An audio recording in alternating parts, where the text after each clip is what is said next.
الحمد لله القائل وما الحياة الدنيا إلا لعب ولهو وللدار الآخرة خير للذين يتقون أفلا تعقلون أشهد أن لا إله إلا الله وحده لا شريك له وأشهد أن محمدًا عبده ورسوله اللهم صل وسلم على سيدنا محمد وعلى آله وأصحابه أجمعين أما بعد فيا عباد الله اتقوا الله أوصيكم وإياي بتقوى الله فقد فاز المتقون قال الله تعالى في كتابه العزيز يا أيها الذين آمنوا أطيعوا الله وأطيعوا الرسول وأولي الأمر منكم فإن تنازعتم في شيء فردوه إلى الله والرسول إن كنتم تؤمنون بالله واليوم الآخر ذلك خير وأحسن تأويلا. Bermaksud wahai orang-orang yang beriman, taatlah kamu kepada Allah dan taatlah kamu kepada Rasulullah dan kepada ulil amr, yakni orang-orang yang berkuasa daripada kalangan kamu. Kemudian jika kamu berbantah-bantah, yakni berselisihan dalam satu perkara, maka hendaklah kamu mengembalikannya kepada kitab Allah, yakni Al-Quran dan As-Sunnah Rasulnya, jika benar kamu beriman kepada Allah dan hari akhirat. Yang demikian adalah lebih baik bagi kamu dan lebih elok pula kesudahannya. Muslimin yang dirahmati Allah sekalian, marilah kita meningkatkan rasa takwa kita kepada Allah Subhanahu wa taala dengan bersungguh-sungguh melaksanakan segala perintahnya dan meninggalkan segala larangannya. Semoga kehidupan kita akan sentiasa diberkati dan mendapat rahmatan dari Allah Subhanahu wa taala di dunia dan juga di akhirat. Mimbar Jumaat pada hari ini akan memperkatakan berkenaan tajuk menanti hari yang ditunggu-tunggu. Sidang Jumaat yang dirahmati Allah sekalian, yakin dan beriman kepada hari kiamat adalah di antara rukun-rukun iman yang wajib diyakini. Hal ini bermaksud sesiapa dari kalangan umat Islam yang meragui dan tidak mempercayai adanya hari kiamat, berarti telah rosak imannya dan dia boleh terkeluar daripada agama. Keimanan kepada hari akhirat tidak sekadar mempercayai adanya kehidupan selepas kematian, tetapi yang perlu kita yakini juga ialah pada hari tersebut setiap manusia akan dihitung amalannya dengan penuh teliti satu persatu. Di sana setiap manusia akan menerima pembalasan bagi setiap amalan yang telah dia lakukan ketika di dunia, sama ada ke syurga ataupun ke neraka. Ingatlah, kehidupan di dunia ini adalah perhentian sementara untuk manusia melakukan persediaan, dan negeri akhirat adalah tempat kembalinya kita semua, serta ianya kekal abadi, sebagaimana firman Allah Subhanahu wa taala dalam suratul An'am ayat 32 yang dibaca di awal khutbah tadi, yang bermaksud dan tidak dinamakan kehidupan dunia melainkan permainan yang sia-sia dan hiburan yang melalaikan, dan demi sesungguhnya negeri akhirat itu lebih baik bagi orang-orang yang bertakwa. Oleh itu, tidakkah kamu mahu berfikir, muslimin yang dirahmati Allah sekalian, adalah menjadi sifat semula jadi bagi manusia, yaitu mereka kurang beringat apabila tidak diberikan peringatan. Apabila kita terlalu asyik dalam menjalani kehidupan dunia, jangan pula kita lupa bekalan yang perlu kita sediakan untuk pulang ke negeri akhirat. Hari ini mungkin kita bersyukur dapat hadir mendengar khutbah Jumaat yang disampaikan.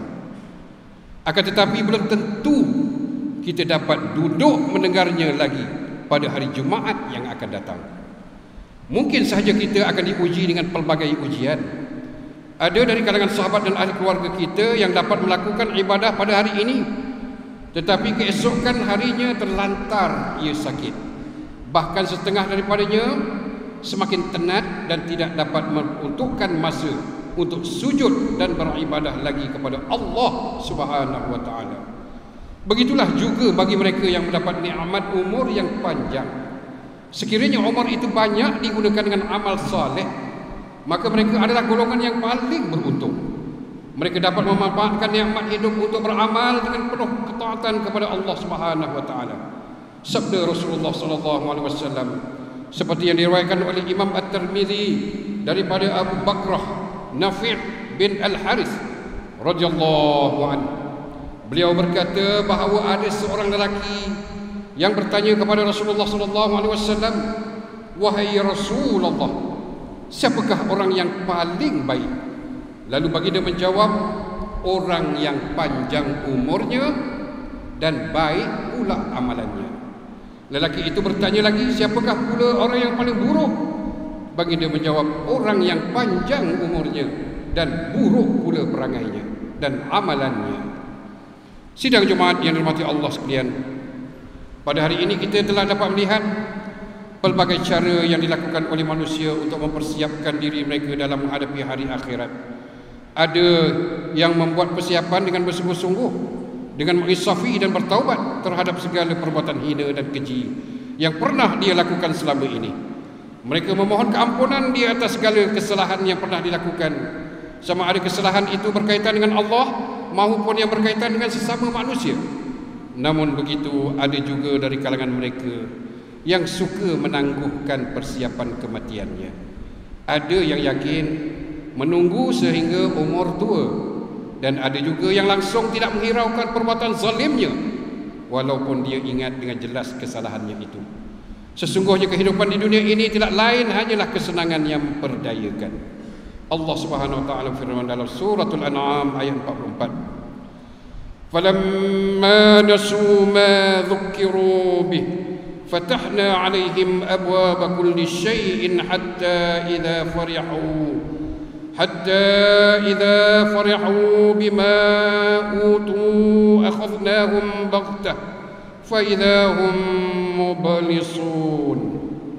Maksudnya, kemudian apabila mereka melupakan apa yang telah diperingatkan mereka dengannya, kami bukakan kepada mereka pintu-pintu segala kemewahan dan kesenangan, sehingga apabila mereka bergembira dan bersukaria dengan segala nikmat yang diberikan kepada mereka, kami timpakan mereka secara mengejut dengan bala bencana yang membinasakan. Maka mereka pun berputus asa dari mendapat sebarang pertolongan.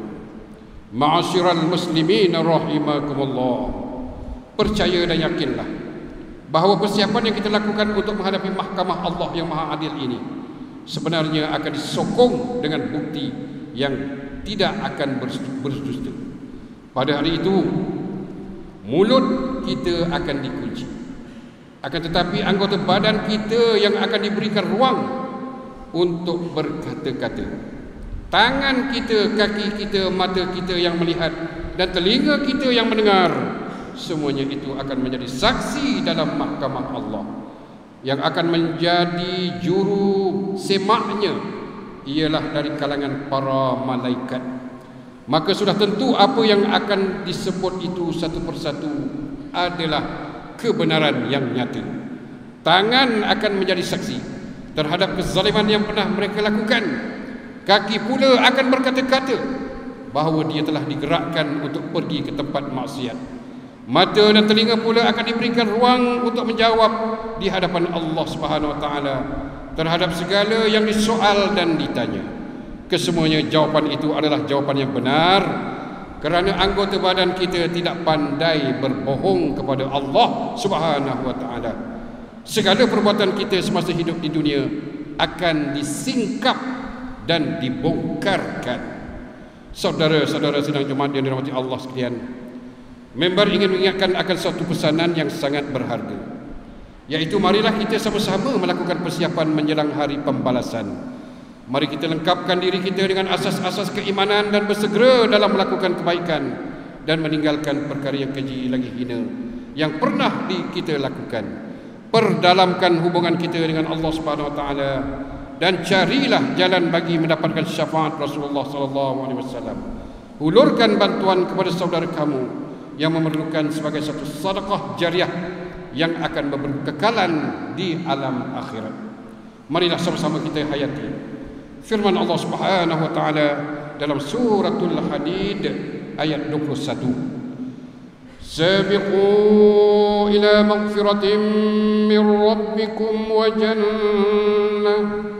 وجنة عرضها كعرض السماء والأرض أعدت للذين آمنوا بالله ورسله ذلك فضل الله يؤتيه من يشاء والله ذو الفضل العظيم.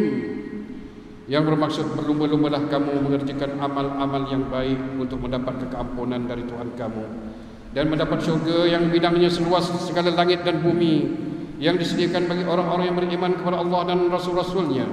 Yang demikian ialah limpah kurnia Allah, diberikannya kepada sesiapa yang dikehendakinya, dan Allah sememangnya mempunyai limpah kurnia yang besar. Barakallahu li wa lakum bil Qur'anil azim wa nafa'ani wa iyyakum bima fihi minal ayati wa dzikril hakim wa taqabbal minni wa minkum tilawatahu innahu huwas samiul alim. أقول قولي هذا وأستغفر الله العظيم لي ولكم ولسائر المسلمين والمسلمات والمؤمنين والمؤمنات فاستغفروه فيا فوز المستغفرين ويا نجاة التائبين.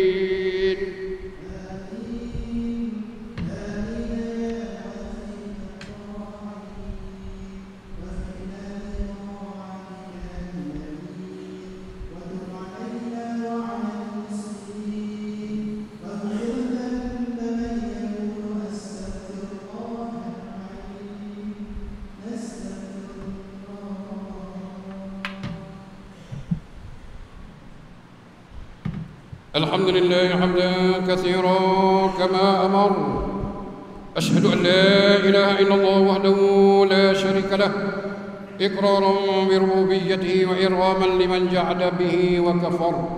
وأشهد أن سيدنا محمدا سيد البشر صلى الله وسلم على سيدنا محمد وعلى آله وصحبه ما اتصلت عين بنظر وأذن بخبر. أما بعد، فيا عباد الله اتقوا الله فيما أمر وانتهوا عما نهاكم عنه وزجر. Wahai hamba Allah, ingatlah bahawa dunia ini adalah tempat tumpangan untuk sementara, akhirat jualah sebenar-benar tempat yang kekal untuk selama-lamanya. Oleh itu marilah kita bertakwa kepada Allah untuk mendapatkan kebahagiaan serta menyelamatkan diri dari siksaan api neraka. Allah Subhanahu wa taala firman dalam surah Al-Ahzab ayat 56, Inna Allah wa malaikatahu yusalluna 'alan nabi ya ayyuhalladzina amanu sallu 'alaihi wa sallimu taslima. Bermaksud sungguhnya Allah dan malaikatnya berselawat memberi segala penghormatan dan kebaikan kepada Nabi Muhammad sallallahu alaihi wasallam. Wahai orang-orang yang beriman, berselawatlah kamu kepadanya serta ucapkanlah salam sejahtera dengan penghormatan yang sepenuhnya. Allahumma salli wa sallim ala sayyidina Muhammad wa ala ali sayyidina wa maulana Muhammad.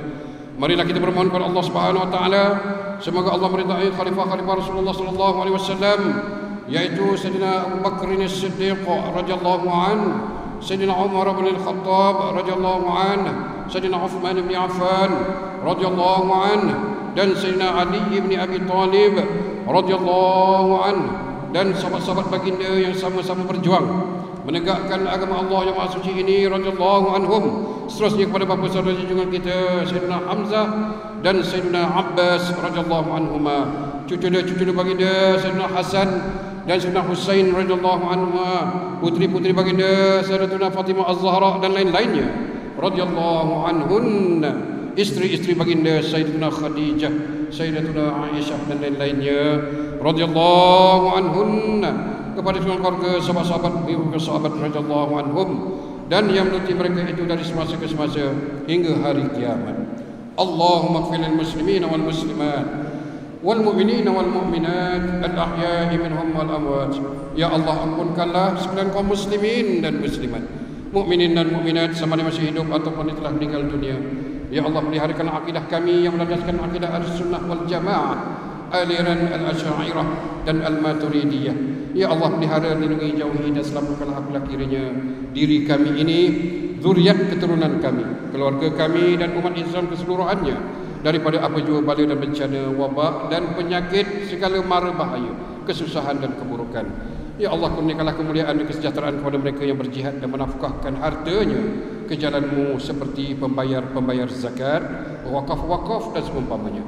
Ya Allah, kurniakanlah taufik dan hidayah, kekuatan kesejahteraan dan pertolongan kepada ketua-ketua negara Islam dan raja-rajanya, khas bin Abdul Harisani Syariatik Sultan Ibrahim Ibni Almarhum Sultan Iskandar, Sultan yang di-Pertuan Bagi Negeri dan Jajahan Ta'aluk Johor Darul Ta'zim, kepada Raja Zaris Sofia binti Almarhum Sultan Idris Shah Permaisuri Johor, kepada Tengku Ismail Ibn Sultan Ibrahim Tengku Mahkota Johor, dan Cepuan Besar Khalidah bin Mustamam, paduka putra-putra dan putrinya, kerabat-kerabat raja dan rakyat sekalian. Allahumma a'izzal Islam wal muslimin wa khudhil kafarah wa mubtadi'is sayyi'ati wal musyrikin wa kulla man huwa aduwwun lid-din. اللهم فرج هموم المسلمين وقض الدين عن المدينين وأسن خلاص المسجونين واجعل هذا البلد آمنا مطمئنا رخيا وسائر بلاد المسلمين آمين يا رب العالمين. اللهم أدخلنا وذرياتنا وأصولنا وفروعنا الجنة مع الأبرار يا عزيز يا غفار يا رب العالمين. ربنا هب لنا من أزواجنا وذرياتنا قرة أعين واجعلنا للمتقين إماما. ربنا اغفر لنا ولإخواننا الذين سبقونا بالإيمان ولا تجعل في قلوبنا غلا للذين آمنوا ربنا إنك رؤوف رحيم. ربنا آتنا في الدنيا حسنة وفي الآخرة حسنة وقنا عذاب النار والحمد لله رب العالمين. عباد الله، إن الله يأمر بالعدل والإحسان وإيتاء ذي القربى وينهى عن الفحشاء والمنكر والبغي يعظكم لعلكم تذكرون. واذكروا الله العظيم يذكركم واشكروا على نعمه يزدكم ولذكر الله أكبر والله يعلم ما تصنعون. أقم الصلاة.